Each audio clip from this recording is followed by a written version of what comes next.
Hello everyone, welcome back to your YouTube channel पढ़ाई मिनिया। और आज हम आपके साथ डिस्कस करेंगे यूपी असिस्टेंट प्रोफेसर एग्ज़ाम।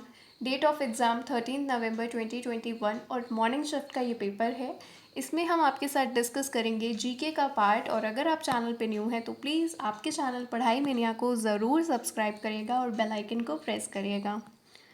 तो पहला क्वेश्चन है, who among the following one the life time service award for wild life conservation 2020। तो वन्य जीव संरक्षण 2020 के लिए लाइफ टाइम सर्विस पुरस्कार निम्नलिखित में से किसने जीता है? तो इसका जो राइट ऑप्शन है वो है आपका ए वाला थियोडोर भास्करन। तो ए ऑप्शन इसका राइट है।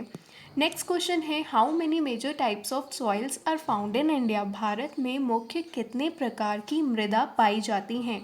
तो आईसीएआर के अकॉर्डिंग अगर हम बात करें तो 8 टाइप ऑफ सॉइल्स के बारे में बात करी गई है। इस क्वेश्चन में मुझे थोड़ा सा डाउट है 8 और 6 को लेकर, इसलिए आप कमेंट बॉक्स में बताइएगा कि आप क्या मार्क करके आए हैं। चलिए नेक्स्ट क्वेश्चन की तरफ चलते हैं। When is the national maritime day celebrated in India? Bharat में राष्ट्रीय मैरीटाइम समुद्री दिवस कब मनाया जाता है?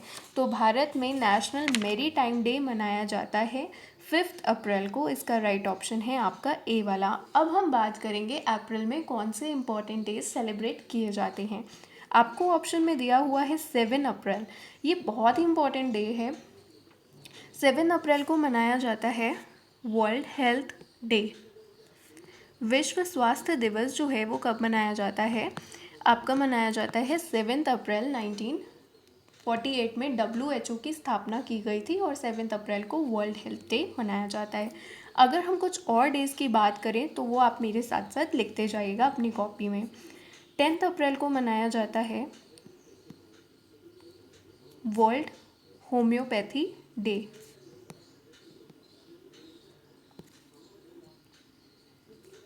17 अप्रैल को मनाया जाता है वर्ल्ड हेरिटेज डे। एक मिनट, इसमें थोड़ी सी मिस्टेक हो गई है, मैं एक बार फिर से लिख देती हूँ यहाँ पे।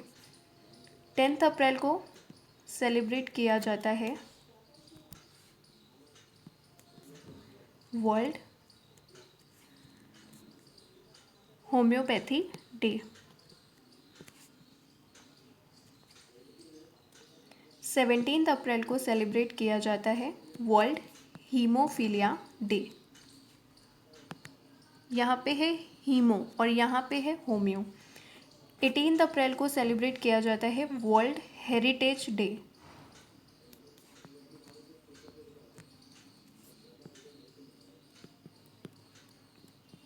नेक्स्ट इम्पॉर्टेंट डे जो है आपका अप्रैल मंथ का वो है 24 अप्रैल। 24 अप्रैल को मनाया जाता है राष्ट्रीय पंचायती राज दिवस, नेशनल पंचायती राज डे या दिवस भी आप बोल सकते हैं।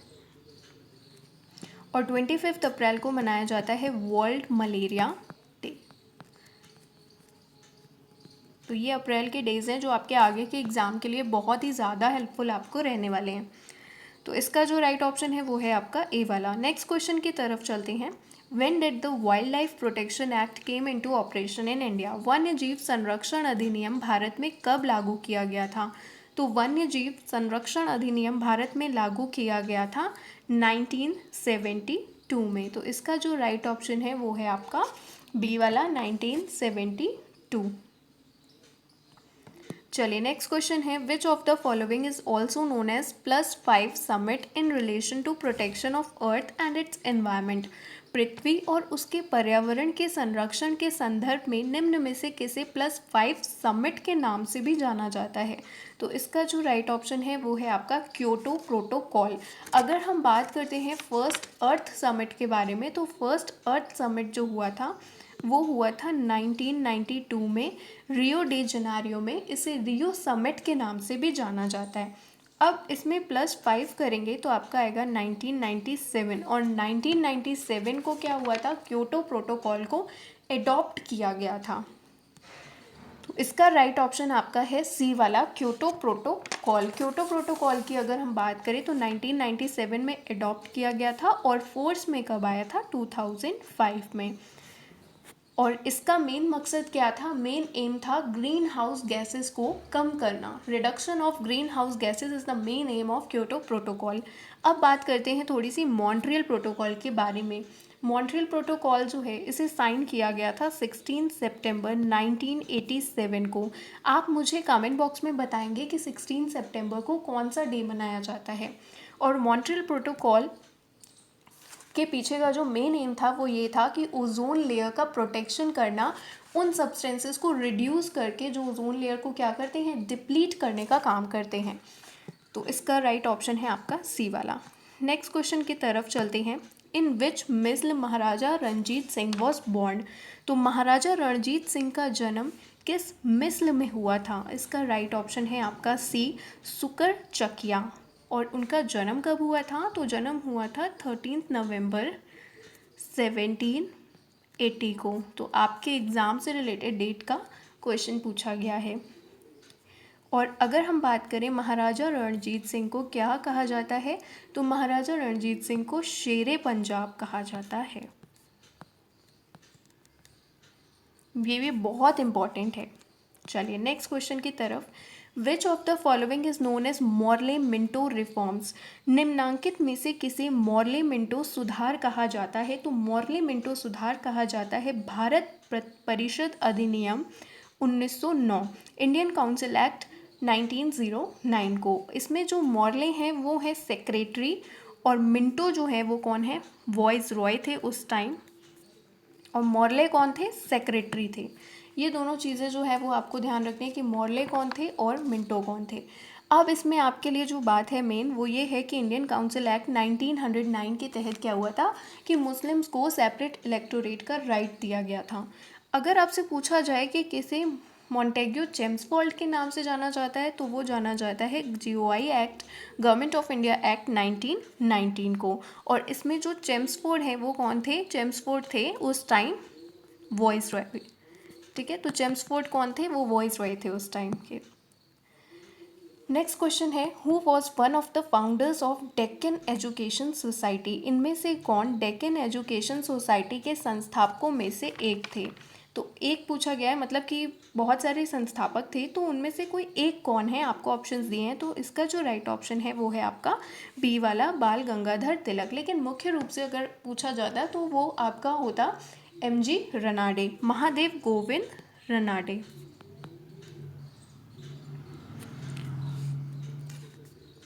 और अगर आपसे पूछा जाए कि डेक्कन एजुकेशन सोसाइटी की स्थापना कब की गई थी, तो इसकी स्थापना करी गई थी 1884 में।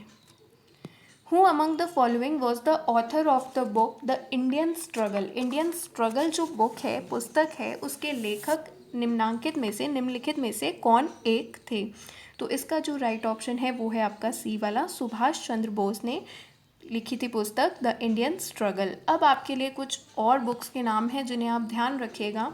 अगर आपसे पूछा जाए कि इंडियन फिलॉसफी बुक किसने लिखी थी, तो इंडियन फिलॉसफी बुक लिखी थी सर्वपल्ली राधाकृष्णन जी ने।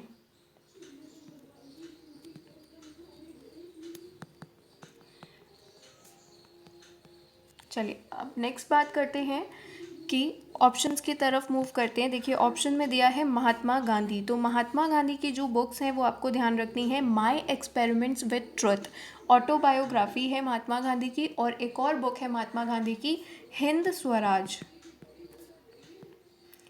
और जवाहरलाल नेहरू की बात करें तो उनकी जो बुक्स हैं, discovery of India and glimpses of world history. ये दो बुक्स के नाम आप और याद रखिएगा। चलिए नेक्स्ट क्वेश्चन की तरफ चलते हैं। निम्नलिखित भारतीय जनजातियों का पश्चिम से पूर्व सही क्रम आपको लगाना है। तो आपको जो क्रम लगाना है वो वेस्ट से ईस्ट की तरफ लगाना है। करेक्ट सीक्वेंस लगाना है ट्राइब्स का। तो राइट सीक्वेंस क्या होगा, गारो, खासी, जैंतिया और नागा। गारो, खासी, जैंतिया हिल्स भी हैं। तो यहाँ पर आपसे ट्राइब के बारे में लोकेशन पूछा है, मतलब ट्राइब्स के अकॉर्डिंग आपको अरेंज करना है। तो इसका राइट ऑप्शन है सी ऑप्शन, गारो, खासी, जैंतिया, नागा। चलिए नेक्स्ट क्वेश्चन की तरफ चलते हैं। Which one of the following is not correctly matched, इनमें से कौन सा सही सुमेलित नहीं है। तो डंपा सेंचुरी जो है वो कहाँ पर है, मिजोरम में है, तो ये बिल्कुल सही है। वाल्मीकि रिजर्व बिहार में है, ये भी सही है। रोहला नेशनल पार्क हिमाचल प्रदेश में है, ये भी सही है। लेकिन गांधी सागर सेंचुरी राजस्थान में नहीं है, ये कहाँ पर है, ये एमपी में है। तो इसका राइट ऑप्शन है डी वाला। Who is empowered to fully finally determine whether a bill is money bill or not? ये कौन डिसाइड करेगा, ये पावर किसके हाथ में है कि मनी बिल जो है वो, कोई भी बिल जो है वो मनी बिल है या नहीं। इसमें किसका डिसीजन फाइनल होता है, तो इसमें एक स्पीकर ऑफ लोकसभा का जो डिसीजन होता है वो फाइनल होता है। और मनी बिल के बारे में अगर हम बात करें तो किस आर्टिकल में डील होता है मनी बिल, तो article 110 of Indian constitution deals with money bill. और मनी बिल इंट्रोड्यूस होने से पहले प्रेसिडेंट की रिकमेंडेशन होनी चाहिए। और मनी बिल को कहाँ पर केवल इंट्रोड्यूस किया जा सकता है, तो केवल और केवल लोकसभा में ही इसे इंट्रोड्यूस किया जा सकता है। और इसमें प्रेसिडेंट की रिकमेंडेशन चाहिए होती है। इसमें ज्वाइंट सिटिंग का कोई भी प्रावधान नहीं होता है। कुछ बहुत ही महत्वपूर्ण बातें मैं एक बार फिर से रिकॉल कर देती हूँ। मनी बिल के बारे में बात करी गई है आर्टिकल 110 में। कोई भी बिल मनी बिल है या नहीं, इसका फाइनल डिसीजन कौन लेता है, स्पीकर लेता है। और मनी बिल को इंट्रोड्यूस होने से पहले किसकी रिकमेंडेशन चाहिए होती है, प्रेसिडेंट की रिकमेंडेशन चाहिए होती है। और मनी बिल को कहाँ पर इंट्रोड्यूस किया जाता है, केवल और केवल लोकसभा में। इसमें राज्यसभा की जो पावर्स होती हैं वो बहुत ही कम होती हैं। तो speaker of Lok Sabha A is the right option.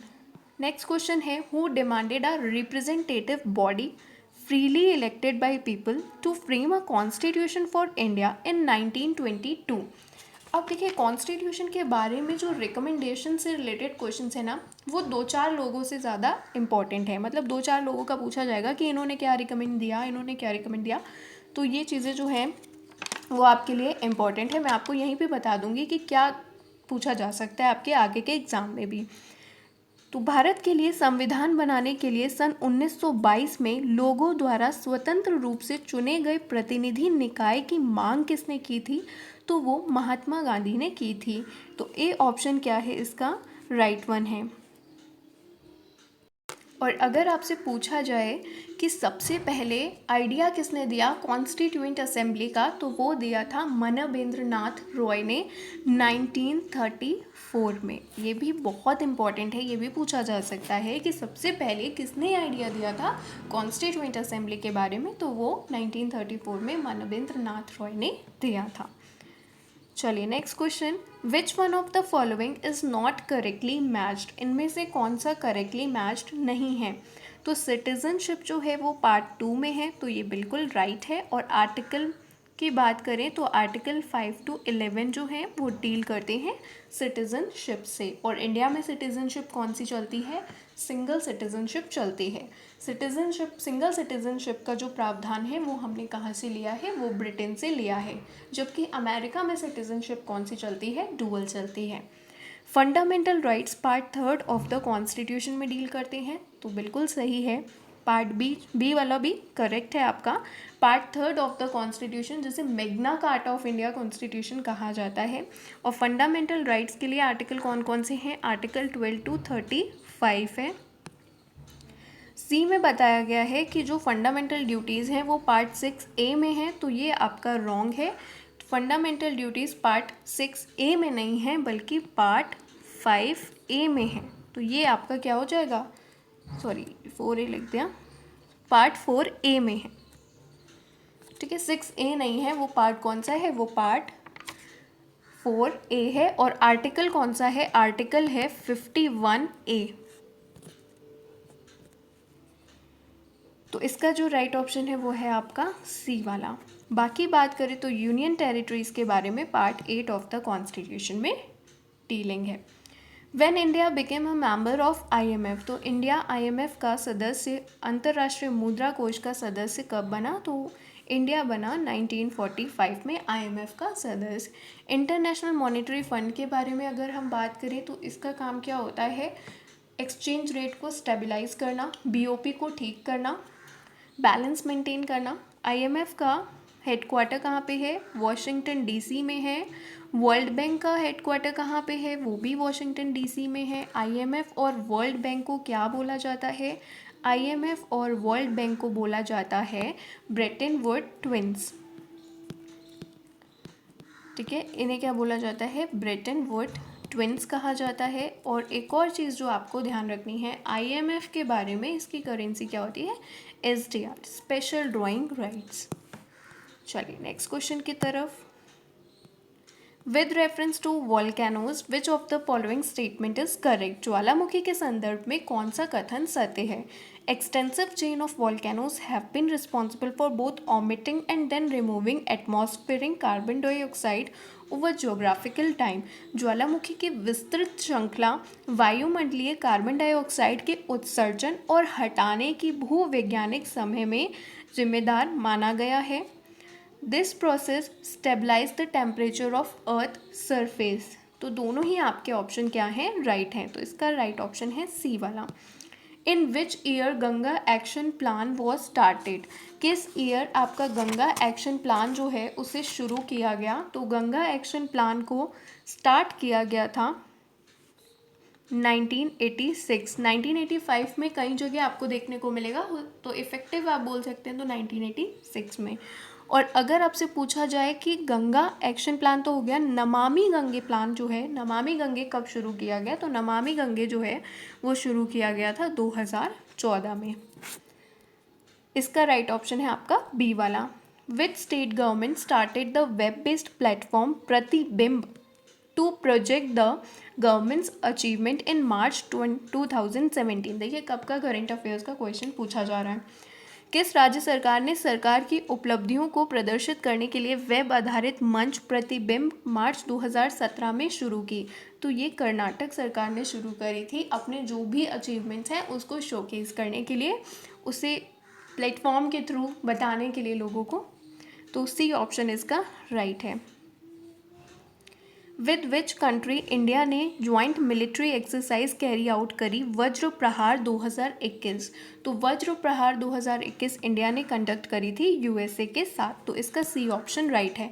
अब कुछ मिलिट्री एक्सरसाइजेस जो आपके लिए बहुत ही इंपॉर्टेंट है उन्हें आप ध्यान रखिएगा। हैंड इन हैंड जो होती है वो किसके बीच में है? इंडिया और चाइना के बीच में।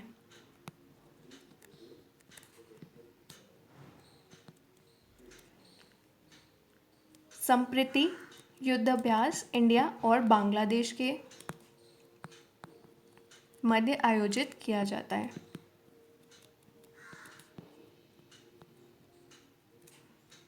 फिर आपको जो ध्यान रखना है, एक मित्र शक्ति, यहाँ पे आपको ऑप्शन में श्रीलंका भी दिया हुआ है।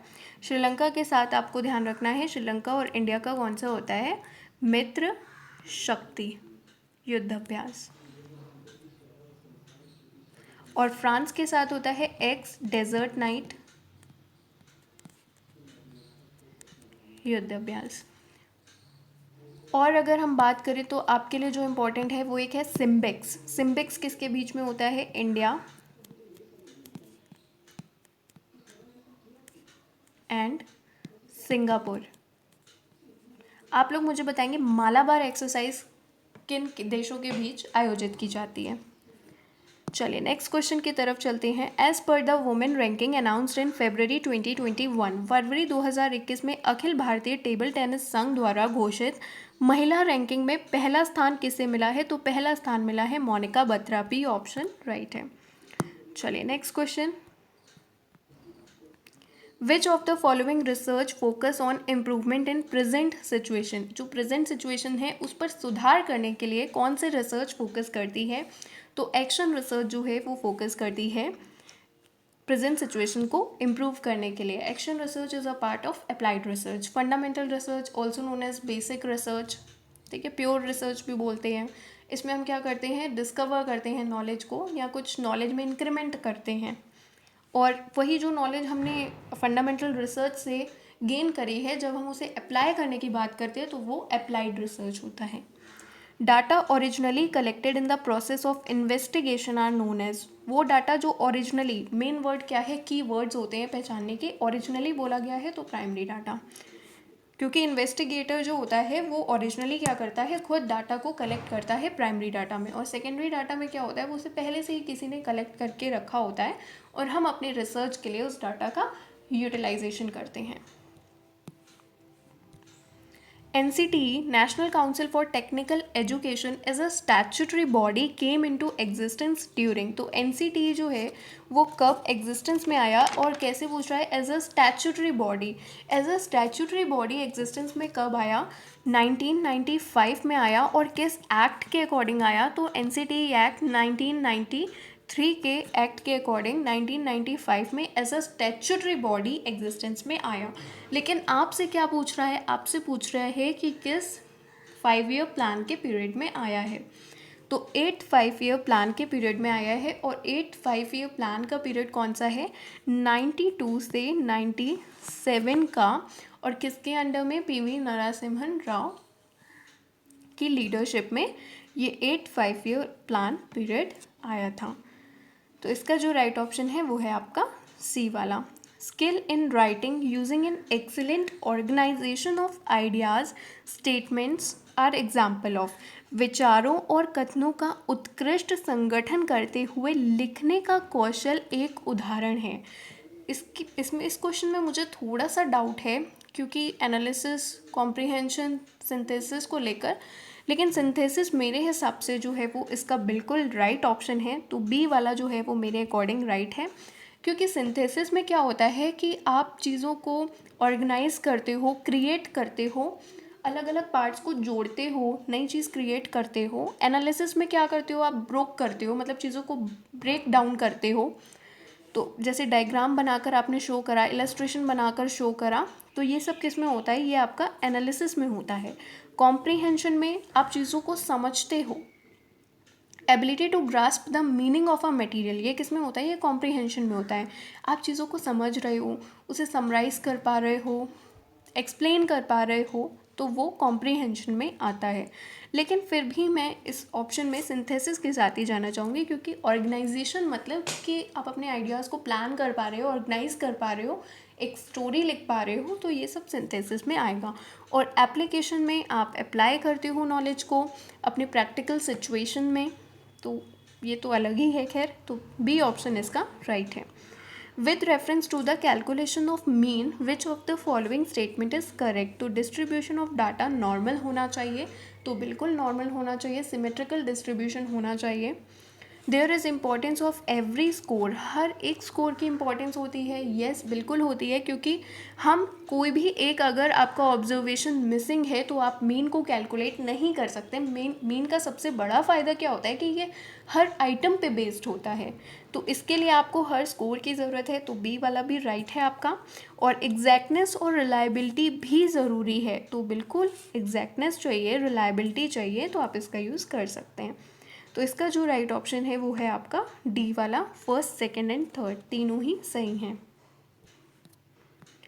नेक्स्ट क्वेश्चन है FTP stands for in computer. तो FTP किससे स्टैंड होता है, FTP stands for file transfer protocol. अब यहाँ पे आपको ध्यान रखना है कि HTTP किससे स्टार्ट होता है, हाइपर टेक्स्ट ट्रांसफ़र प्रोटोकॉल से। In the context of internet, internet के संदर्भ में बैंडविड्थ क्या है। तो बैंडविड्थ क्या होता है, बैंडविड्थ होता है नंबर ऑफ बिट्स, कितनी बिट्स ट्रांसफ़र हो रही हैं चैनल में पर यूनिट टाइम में। यहाँ पर आपको जो वर्ड ध्यान रखना है वो एक बिट याद रखना है और टाइम याद रखना है।